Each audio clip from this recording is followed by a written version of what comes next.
Raut sir, महापालिका निवडणुकांमध्ये बिनविरोध उमेदवार जे निवडून आले आहेत, मनसेनं काल पत्रकार परिषदेत शिवसेनेचेही नेते होते. ठाण्यामध्ये कशा पद्धतीने उमेदवारांना उपमुख्यमंत्र्यांच्या बंगल्यावर पोलिसांकर्मी नेलं जात आहे, हा व्हिडिओ त्यांनी रिलीज केला. प्लस मनसे या प्रकरणी न्यायालयातही जात आहे. ठाण्यामधलं जे चित्र किंवा व्हिडिओ काल मनसेचे ठाण्यातले नेते अविनाश जाधव, शिवसेनेचे नेते राजन विचारे यांनी समोर आणला, तो अत्यंत गंभीर आहे.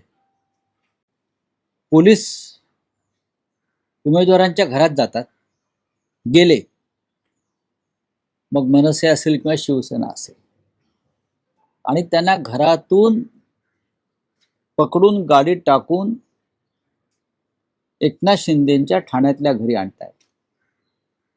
हे काम पोलिसांना दिलंय, हे काम पोलिसांना दिलंय, आणि पोलीस ते इमान इतबारे करतायत. आपल्या वर्दीची शान न राखता पोलीस ते काम करतायत.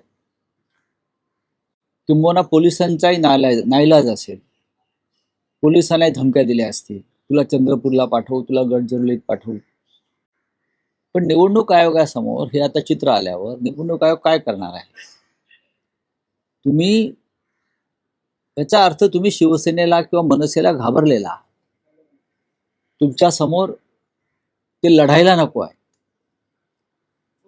तुम्ही मशाल असेल, इंजिन असेल, याची भीती घेतलेली आहे. तुम्ही लढा ना आमच्या समोर, तुम्ही लढायला काहीच हरकत नाही, आम्ही लढायला तयार आहोत. खरं म्हणजे तुम्ही आमचं चिन्ह चोरलेलं आहे, पक्ष चोरलेला आहे, तरी आम्ही तुमच्याशी लढतो आहोत. एकनाथ शिंदे यांच्यामध्ये हिंमत आणि मर्दानगी असेल तर ते असे उद्योग करणार नाही. पण त्याने आयुष्यभर असेच पाठीमागून खंजीर खुपसण्याचे उद्योग केलेले आहेत.